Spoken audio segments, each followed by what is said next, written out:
Selamat pagi Bapak Ibu Jemaat yang saya kasih dalam Tuhan. Saya berdoa bahwasanya pagi ini kembali kita boleh dikuatkan, diberikan kesehatan oleh Tuhan.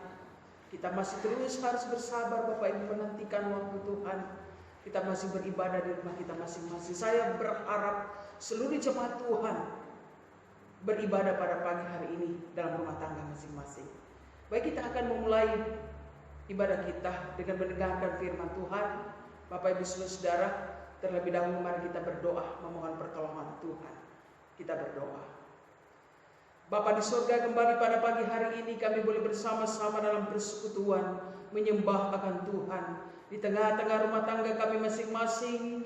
Dan saat ini Tuhan, kami akan mendengarkan firman-Mu. Kami akan merenungkannya bersama-sama di tengah-tengah kehidupan kami. Di hari Sabat ini kami tahu Tuhan bahwa seharusnya kami berkumpul bersama-sama di dalam Ka'bah-Mu yang kudus. Namun karena kondisi dan keadaan sampai saat ini Tuhan, kami berada di rumah tangga kami masing-masing. Tapi kami percaya dalam rumah tangga kami pun ketika kami berseru kepada Tuhan, Tuhan hadir di dalamnya. Mimbar-mimbar-Mu Tuhan sementara ada di setiap rumah tangga umat-Mu. Kiranya Tuhan, mesbah-Mu saat ini dalam setiap rumah tangga umat-Mu, Engkau memberkati. Terima kasih Tuhan, kami siap untuk merenungkan firman-Mu, berfirman-Lah bagi kami. Dalam nama Tuhan Yesus kami berdoa. Amin. Jemaat yang saya kasih dalam Tuhan, pagi ini kita akan belajar dan merenungkan firman Tuhan di dalam kitab Kejadian pasal 22 ayat 1 sampai ayatnya yang ke-14. Namun firman Tuhan ini Bapak Ibu, saya tidak akan membaca keseluruhan. Jemaat Tuhan yang akan membaca sampai ayatnya yang ke-14. Saya hanya membaca beberapa poin ayat saja yang akan menjadi pokok perenungan kita. Mari Bapak Ibu Saudara, Kejadian pasal 22 ayat 1 sampai 14, saya akan membaca firman Tuhan ini. Bapak Ibu melihat dan mengikuti dan membacanya sebentar sampai ayat 14 ya. Ayat 1 sampai ayat 3 saya membaca. Setelah semuanya itu Allah mencoba Abraham. Ia berfirman kepadanya, Abraham, lalu sahutnya, ya Tuhan, firman-Nya, ambillah anakmu yang tunggal itu yang engkau kasihi, yakni Ishak. Pergilah ke tanah Moriah dan persembahkanlah dia di sana sebagai korban bakaran pada salah satu gunung yang akan kukatakan kepadamu. Keesokan harinya, pagi-pagi bangunlah Abraham. Ia memasang pelana keledainya dan memanggil 2 orang bujangnya beserta Ishak anaknya. Ia membelah juga kayu untuk korban bakaran itu, lalu berangkatlah ia dan pergi ke tempat yang dikatakan Allah kepadanya. Ayat 4. Ketika pada hari ketiga Abraham melayangkan pandangannya, kelihatannya lah kepadanya tempat itu dari jauh. Saya baca ayatnya yang kedua, ayat 7 dan ayatnya yang ke-8.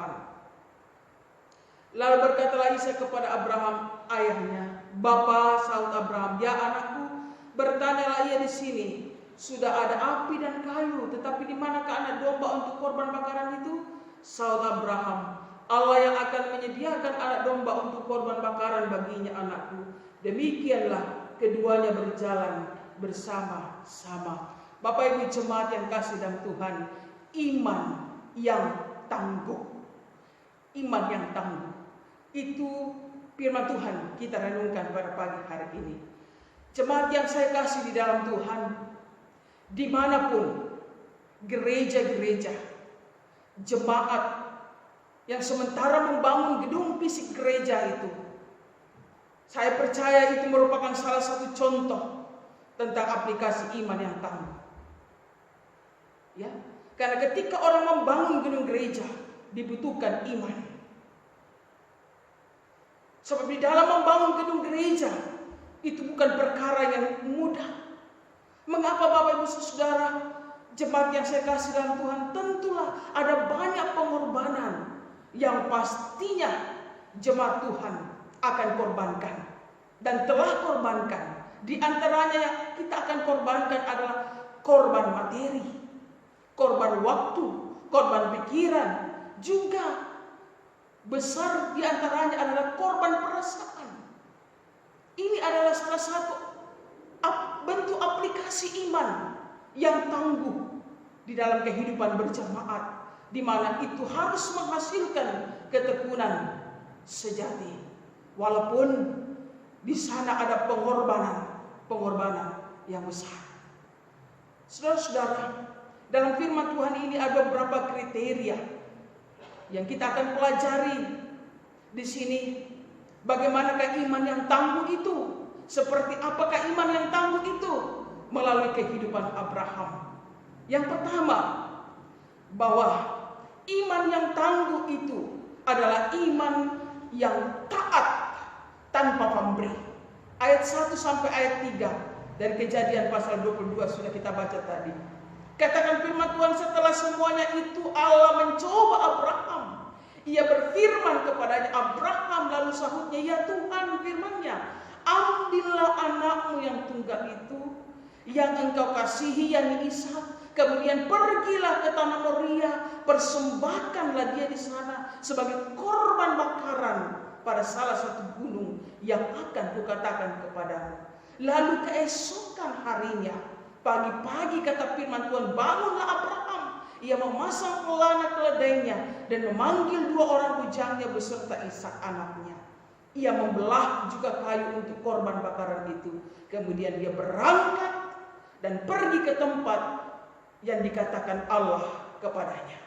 Bapak Ibu Saudara, dan perkataan firman Tuhan ini ada 3 poin yang bisa kita lihat di dalam hal ketaatan Abraham. Yang pertama, di sini kita melihat jawaban Abraham ketika Tuhan berfirman kepadanya. Jawaban Abraham kepada Tuhan itulah yang membuktikan bahwa dia adalah orang yang taat, pribadi yang taat. Kata yang sama diulangi oleh Abraham pada ayat yang ke-11. Jawaban Abraham tetap di situ menunjukkan suatu ketaatannya kepada Allah. Dan bagaimana dia sanggup melakukan kehendak Allah tanpa syarat. Tidak ada sesuatu embel-embel di belakangnya. Bapak Ibu Saudara-saudara yang kasih dalam Tuhan, Abraham, kita melihat bahwa iman seperti ini mungkin hanya sebatas kita dengarkan dan lihat pada Abraham. Tapi ketahuilah bahwa ini sangat-sangat dibutuhkan dalam kehidupan kita.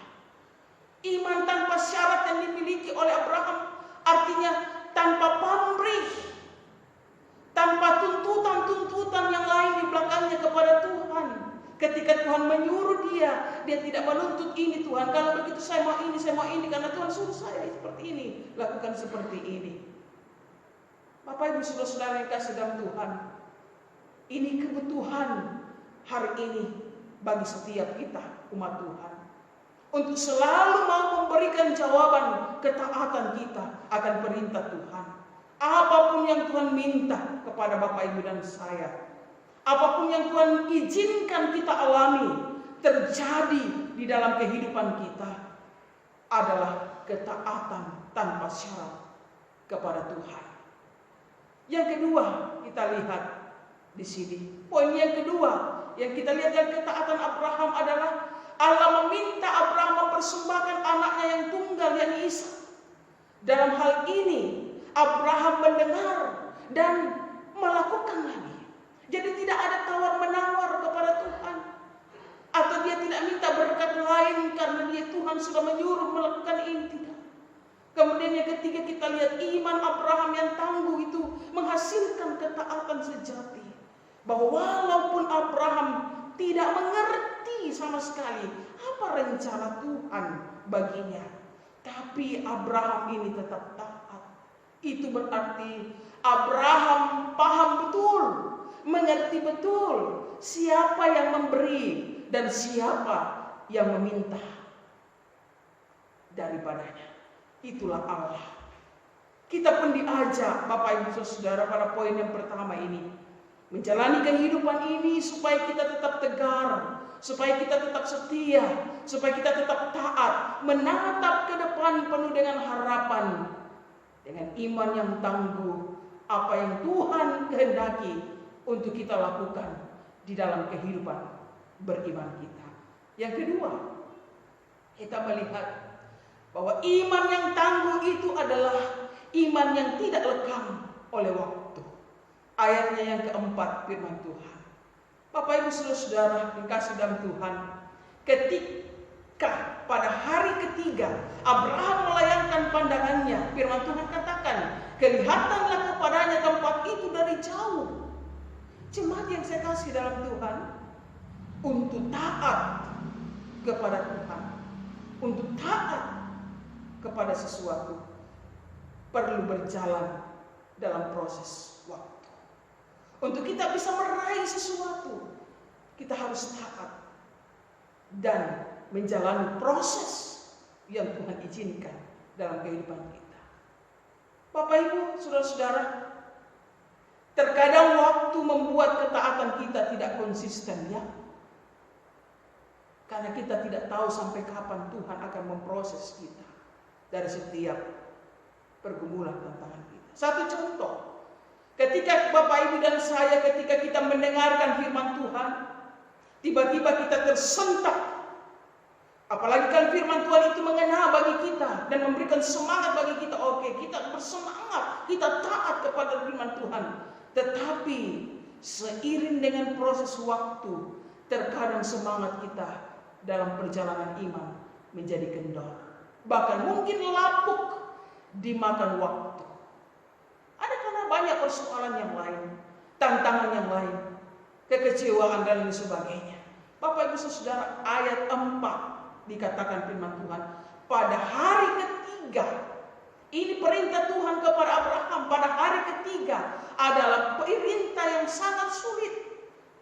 Sebenarnya Abraham ada waktu untuk mengelak, tapi dia tidak melakukannya. Kenapa? Ketaatan Abraham kepada Tuhan itu adalah ketaatan yang tidak lekang oleh waktu. Saudara-saudara, iman yang tangguh tidak pernah mengeluh. Iman yang tangguh merupakan iman yang konsisten. Iman yang berharap terus-menerus pada Tuhan. Walau waktu membuat kadang-kadang kita menjadi seorang yang berubah karena sesuatu. Saat ini kita berada di dalam situasi yang baru, Bapak Ibu saudara. Baru yang saya maksud kondisi dan keadaan sekarang ini, di tahun ini. Masalah pandemi yang sampai hari ini kita hadapi. Dan bagaimana kita bisa menghadapi perjalanan kehidupan kita dengan suatu perubahan yang besar saat ini. Berbagai harapan dan kerinduan kita dengan satu perubahan yang besar saat ini. Hanya kepercayaan kepada Allah, itulah yang dapat membuat kita bertahan dalam iman. Iman yang tertekan oleh waktu.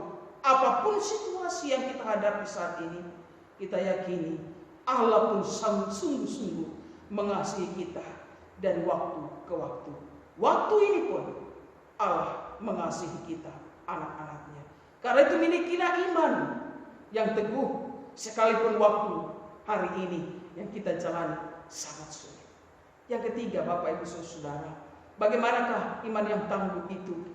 Iman yang tangguh adalah ayat 7 dan 8. Iman yang tak goyah karena situasi dan kondisi. Bapak Ibu jemaat yang saya kasih dalam Tuhan, firman Tuhan katakan, lalu berkatalah Ishak kepada Abraham ayahnya, Bapa. Saud Abraham, ya anakku, bertanyalah ia, di sini sudah ada api dan kayu, tapi di manakah anak domba untuk korban bakaran itu? Saud Abraham, Allah yang akan menyediakan anak domba untuk korban bakaran baginya, anakku. Demikianlah keduanya berjalan bersama-sama. Bapak Ibu, dalam pasal 21 di situ kita sejenak melihat di sana Sarah minta Abraham untuk mengusir Ismail dari istri yang keduanya itu. Permintaan itu disetujui oleh Allah, oleh Abraham. Dan itu disetujui oleh Allah. Waktu Sarah minta seperti itu Abraham untuk mengusir Ismail. Tetapi kita melihat dalam ayat 11 di sini berbeda. Begitu hati Abraham sangat sebal sekali. Kenapa? Wajar. Di ayatnya yang pertama sampai 14, Allah minta Abraham mempersembahkan Ishak sebagai manusia. Mungkin saja Abraham berpikir, mengapa Allah bertindak kejam kepadanya? Abraham tentu tidak mengerti apa rencana Allah di balik semuanya ini bagi dia. Tetapi jemaat yang kasih dalam Tuhan, satu perkara yang indah, bahwa Abraham tidak pernah goyah apapun keadaan yang waktu itu dia hadapi. Abraham tidak goyah pada keadaan itu. Sehingga pada ayatnya yang ke-7, firman Tuhan katakan kepadanya, kita bersama, bahwa ketika Ishak bertanya kepada bapaknya, dia bertanya langsung. Bapaknya bertanya, bapaknya menjawab. Dan pertanyaan yang sangat sulit dijawab itu, sebagai ayah, tidak mungkin ia mengatakan Ishak layak akan dikorbankan. Ini satu hal yang menjadi tekanan secara psikologi. Tetapi dalam ayat 8 Abraham punya jawaban. Jawaban Abraham adalah jawaban yang tidak menyinggung perasaan anaknya. Dan dia menjelaskan bagaimana Jehovah Jireh, Allah yang menyediakan bagi dia. Allah yang menyediakan segala sesuatunya bagi Bapak Ibu dan saya di tengah kondisi dan situasi kita hari ini. Ini jawaban yang luar biasa dan tidak melukai hati anaknya. Jemaat yang terkasih dalam Tuhan, dalam perjalanan kehidupan ini, hendaklah iman kita tidak dipengaruhi oleh situasi yang terbawa di dalam keindahan dunia.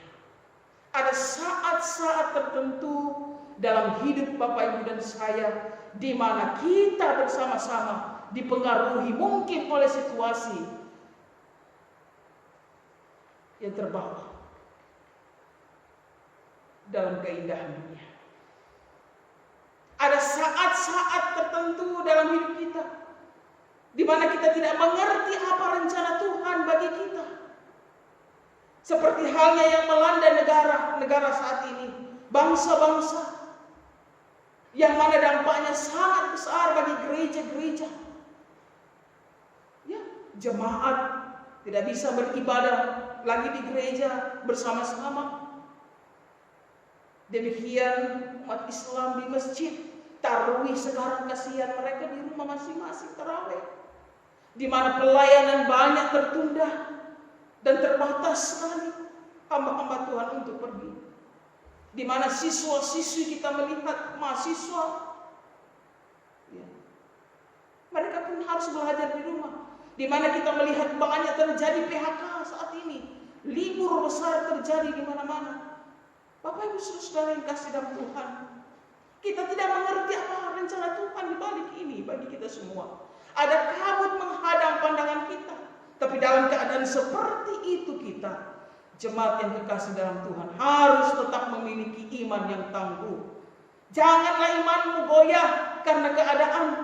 Apapun kondisi kita sampai hari ini, saat ini, atau apapun yang diperhadapkan bagi kita sampai hari ini akibat pandemi COVID-19 ini, sewaktu kita memikirkan masa depan dan harapan-harapan kita, hendaknya kita tetap dipenuhi dengan iman dan pengharapan yang teguh, sekalipun situasi dan kondisi saat ini sangat sulit.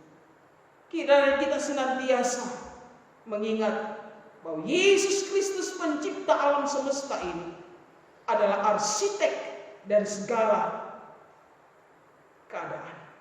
Dia adalah arsitek dari keselamatan kita, dan dia adalah kepala gereja yang memegang kendali atas hidup kita, dan dia tidak akan pernah membiarkan pekerjaannya itu gagal apapun itu.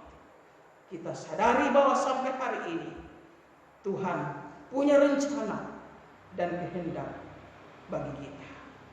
Bapak Ibu jemaat kasih Tuhan, jadi milikilah selalu iman yang tangguh dalam hidup, yaitu iman yang taat tanpa pamrih, iman yang tidak akan pernah lekang oleh waktu-waktu apapun itu yang engkau hadapi.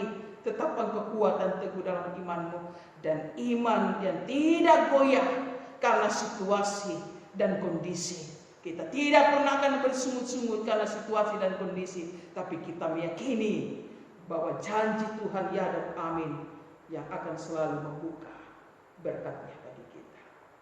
Amin. Mari kita berdoa.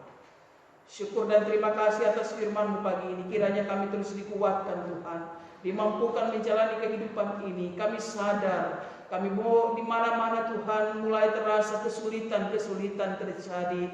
Umat-Mu Bapa di sorga, di mana-mana kami melihat saat ini mereka sungguh membutuhkan kekuatan dan uluran tangan pengasihan dari setiap saudara-saudara mereka yang lain. Tuhan, kami tahu, kami sadar bahwa Engkau melihat kondisi dan keadaan kami.